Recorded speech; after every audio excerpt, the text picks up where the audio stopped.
இது மகிமை நேரம். இயேசு கிறிஸ்துவின் இனிய நாமத்தினால் மகிமை டிவி நேயர்களை சந்திப்பதில் மிக்க மகிழ்ச்சி. இயேசு கிறிஸ்து சிலுவையில் சிந்திய இரத்தத்தின் மூலமாக நாம் என்னென்ன ஆசீர்வாதங்களை பெற்றுக்கொள்கிறோம் என்பதை பற்றி இந்த வாரம் தியானிக்க இருக்கிறோம். முதலாவதாக அவர் சிந்திய இரத்தத்தின் மூலமாக நாம் பெற்ற முதல் ஆசீர்வாதமாக பிதாவுக்கு சமீபமாதல் என்பதை பற்றி தியானிக்க உள்ளோம். முதலாம் மனிதனாகிய ஆதாம் சிருஷ்டிக்கப்பட்டு ஏதேன் தோட்டத்தில் விடப்பட்ட போது அவனுக்கு சகலவித சுதந்திரத்தையும் தேவன் கொடுத்திருந்தார். அந்த தோட்டத்தின் நடுவே ஜீவ விருட்சத்தின் கனியாகிய நன்மையான மரத்தையும் வைத்திருந்தார். நன்மை தீமை அறியத்தக்கதான தீமையான ஒரு மரத்தையும் வைத்திருந்தார். அவர்களுக்கு தேவன் ஒரு கட்டளை கொடுத்தார். நன்மை தீமை அறியத்தக்க மரத்தின் கனியை நீங்கள் புசிக்க கூடாது, அவ்வாறு நீங்கள் புசித்தால் சாகவே சாவீர்கள் என்று ஒரு கட்டளையை கொடுத்தார். அந்த கட்டளையை அவர்கள் பின்பற்றுவதற்கு தயங்கினதால் பாவம் இந்த பூமியில் உட்பிரவேசித்தது. ஏவாள் என்ன செய்தாள் என்றால், சர்ப்பமானது வஞ்சிக்க தனக்கு இடம் கொடுத்தாள். அந்த பழம் புசிப்பதற்கு நல்லதும் இன்பமாய் இருந்ததால் அதை புசித்தாள். பாவம் இந்த உலகத்தில் பிரவேசித்தது. பகலின் குளிர்ச்சியான வேளையில் தேவன் தோட்டத்தில் உலாவ வரும்போது அவர்களால் தேவனை சந்திக்க முடியவில்லை. அவர்கள் ஒளித்து கொண்டார்கள், தேவனை விட்டு தூரம் போய்விட்டார்கள். இதைதான் ஏசாயா 59 அதிகாரம் 2 மனுஷனுடைய பாவங்களும் அக்கிரமங்களும் அவனை தேவனை விட்டு பிரித்து தடுப்பு சுவரை உண்டாக்கி தூரப்படுத்திற்று என்று எழுதப்பட்டிருக்கிறது. நாம் செய்கிற பாவங்கள் அக்கிரமங்கள் எல்லாம் நம்மை தேவனுடைய சன்னிதானத்திலிருந்து நம்மை நீக்கி நம்மை தூரமாக அழைத்து சென்று விட்டது. இந்த தூரத்தை நாம் எவ்வாறு சரி செய்வது? இயேசு கிறிஸ்து சிலுவையில் சிந்தின இரத்தத்தால் நாம் கழுவப்படும் போது நாம் பிதாவுக்கு சமீபமாகிறோம். பிதாவுக்கு சமீபமாகும் போது நமக்காக பிதா சகல காரியங்களையும் பார்த்து கொள்கிற ஒரு தேவனாக காணப்படுகிறார். இப்பேற்பட்ட ஒரு பெரிய ஆசீர்வாதம் நமக்கு கண்டிப்பாக தேவை. இன்னொரு உதாரணத்தை கொள்வோம் என்றால், இளைய குமாரன் கதை. தன்னுடைய தகப்பனை விட்டு சிற்றின்ப இதில் பிரியப்பட்டு உலக உல்லாசங்களை அவன் அனுபவிக்க ஆசைப்பட்டு தூர தேசத்துக்கு பிரயாணமாக செல்கிறான். அங்கே அனைத்தையும் அழித்து குடித்துவிட்டு திரும்ப அவன் பார்க்கும்போது அவனுக்கு பன்றியின் தவிடு கூட சாப்பிடுவதற்கு கிடைக்கப்படவில்லை. அதனால் அவன் என்ன செய்கிறான்? ரொம்ப வருத்தப்படுகிறான். அவனால் ஒன்றும் செய்ய முடியல. மீண்டும் தகப்பனை தேடி சமீபித்து வரும்போது அவனுக்கு எல்லா விதமான ஆசீர்வாதங்களும் அவனுக்கு கிடைக்கின்றது. அதே போல நாமும் பிதாவுக்கு சமீபமாய் வரும்போது நம் ஆசீர்வாதங்களை பெற்றுக்கொள்ள முடியும். ஒரு கோழியானது தன் அருகே உள்ள குஞ்சுகளை பாதுகாப்பது போல இயேசு கிறிஸ்துவானவர் தம்முடைய அருகில் இருக்கிற பிள்ளைகளை தமக்காக தெரிந்து கொள்ளப்பட்ட பிள்ளைகளை பாதுகாப்பதில் அதிக அக்கறையுடையவராக காணப்படுகிறார். அடுத்ததாக நாம் பார்ப்போம் என்றால், அவரை விட்டு தூரம் போகிறவர்கள் எப்படிப்பட்ட பாடுகளை எல்லாம் சந்திக்கிறார்கள்?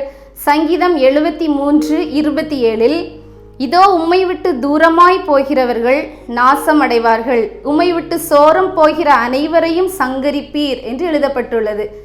இதற்கு நாம் எடுத்துக்காட்டாக பார்ப்போம் என்றால், இஸ்ரவேல் ஜனங்கள் இஸ்ரவேலை விட்டு வெளியே வந்து விட்டார்கள். தேவன் அழைத்து கொண்டு வந்து விட்டார். இப்பொழுது முன்பாக செங்கடல் உள்ளது, பின்பாக பார்வோனின் சேனை அவர்களை துரத்தி கொண்டு வருகிறது. இந்த நேரத்தில் அவர்கள் இயேசுவை நோக்கி கூப்பிடும்போது செங்கடலில் வழியை திறக்கும்போது இஸ்ரவேல் மக்கள் உள்ளாக நடந்து செல்லும்போது பார்வோனின் சேனையும் பின்பாக தொடர்ந்து கொண்டு வருகிறது. ஆனால் இஸ்ரவேல் மக்களுக்கு தேவன் பகலிலே மேகஸ்தம்பமாகவும் இரவிலே அக்னி ஸ்தம்பமாகவும் இருந்ததால் அவர்களை தேவன் பாதுகாத்து அக்கறைக்கு கொண்டு சேர்த்தார். ஆனால் அந்த எகிப்தியர் என்ன ஆனார்கள் என்று பார்ப்போம் என்றால், அவர்கள் தூரமாய் போய் நாசம் அடைந்து அவர்கள் அனைவரையும் செங்கடலிலே சங்கரித்து போட்டார். அதனால் நாம் என்ன செய்ய வேண்டும்? அனுதினமும் தேவனுடைய பாதத்தில் அமர்ந்திருந்து தேவனுடைய சிலுவையின் இரத்தத்தால் மீட்கப்பட்டவர்களாகி நாம் இந்த ஆசீர்வாதத்தை நாம் பெற்றுக்கொண்டு உள்ளோமா என்பதை நாம் மிக கவனமாக இருக்க வேண்டும். மேலும் பார்ப்போம் என்றால், பேதுரு தேவனை விட்டு தூரமாக நடந்து செல்லும் போது அவனுக்கு ஒரு சோதனை வருகிறது. அந்த சோதனையில் தேவனை அவன் மறுதலிக்கிறான், எல்லாவற்றையும் அவன் செய்கிறான். ஆனால் திருப்பி இயேசுவிடத்தில் கிட்டு வரும்போது அவன் அழுது தேவனுக்கு தன்னை அர்ப்பணிக்கிறான், ஊழியம் செய்கிறான், தேவனுக்காக சிலுவையில் தலைகளாக மரித்து தேவனை மக்கள் ஏற்றுக்கொள்வதற்கு தன்னை அர்ப்பணிக்கிறான். இவ்வாறாக நாம் இந்த பிதாவுக்கு சமீபமாக இருக்கிறங்கிற ஆசீர்வாதத்தை நாம் பெற்றுக்கொள்ள வேண்டும். இந்த கடைசி காலகட்டத்தில் நாம் இருக்கிற இந்த நேரத்தில் கொள்ளை நோய்கள், வாதைகள், வேதனைகள் எல்லாவற்றையும் நம்மை கஷ்டப்படுத்தி கொண்டிருக்கிற இந்த சூழ்நிலை நமக்கு முக்கியமான ஆசீர்வாதம் இந்த சமீபமாய் இருத்தல். பிதாவுக்கு நாம் சமீபமாய் இருக்கும்போது இப்படிப்பட்ட வாதைகள், கொள்ளை நோய்கள், தீமையான காரியங்கள், வேலையில்லா திண்டாட்டங்கள் இவை அனைத்திலும் இருந்து தேவன் நம்மளை பாதுகாத்து தம்முடைய பிள்ளைகளாகிய நம்மை பாதுகாத்து வழிநடத்த அவர் வல்லவராய் இருக்கிறார். எல்லாவித ஆசீர்வாதங்களையும் நமக்கு தர அவர் வல்லவராய் இருக்கிறார். நாம் பாவிகளாய் இருந்தாலும் நம்முடைய பாவங்களை அவர் மன்னித்து அவருடைய இரத்தத்தால் கழுவி சுத்திகரித்து தூரமாய் அலைந்து திரிந்த நம்மை அவருடைய சமூகத்தில் கிட்டி சேர நமக்கு ஒரு வாய்ப்பை தந்திருக்கிறார். இந்த நேரத்தில் நம் ஒவ்வொருவரையும் நம்ம அலசி ஆராய்ந்து பார்ப்போம். சிறிய சிறிய பாவங்கள், தேவனுக்கு பிரியமில்லாத செயல்கள் நம்மை தேவனை விட்டு தூரப்படுத்தி இருந்தால் அந்த பாவங்களை நாம் இப்பொழுது அறிக்கையிடுவோம். நாம் அறிக்கையிடும் போது தேவன் நம்முடைய பாவங்களை அவருடைய இரத்தத்தால் கழுவி சுத்திகரித்து நம்மை அவருடைய சமீபத்தில் கொண்டு சேர்க்கிறவராக இருப்பார். நாம் அவருடைய சமீபத்தில் வரும்போது அவருடைய செட்டையின் மறையில் வைத்து பாதுகாக்கப்பட்டு நமக்கு விரோதமாய் எழும்பியிருக்கிற சத்துருவின் போராட்டங்கள், உலக போராட்டங்கள், உலக இச்சைகள், ஆசைகளுக்கு நம்மை விலக்கி பாதுகாத்து நம்மளை வழிநடத்த அவர் வல்லவராய் காணப்படுகிறார். இந்த நாளிலும் நாம் ஒருமித்து நாம் ஜெபிப்போம்.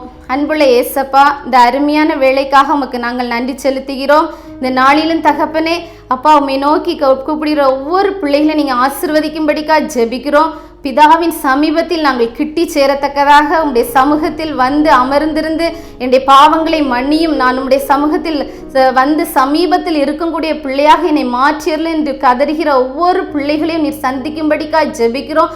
அந்த பிள்ளைகளை நீர் ஆசீர்வதிக்கும்படிக்காக ஜெபிக்கிறோம். உம்முடைய சமீபத்தில் வருகிறவர்களுக்கு ஒவ்வொருவருக்கும் தகப்பனை சமீபமாய் இருந்து விடுதலை கொடுக்கிற தேவனாய் இருக்கிறபடியால் நமக்கு நன்றி செலுத்துகிறோம். அந்த விடுதலையை பெற்று உமக்கு சாட்சியாய் ஜீவிக்க நீர் கிருபை பாராட்டுங்க. எல்லா துதி கன மகிமை உமக்கே செலுத்துகிறோம். இப்ப இயேசு கிறிஸ்துவின் ஜெபிக்கிறோம். நல்ல பிதாவே, ஆமேன்.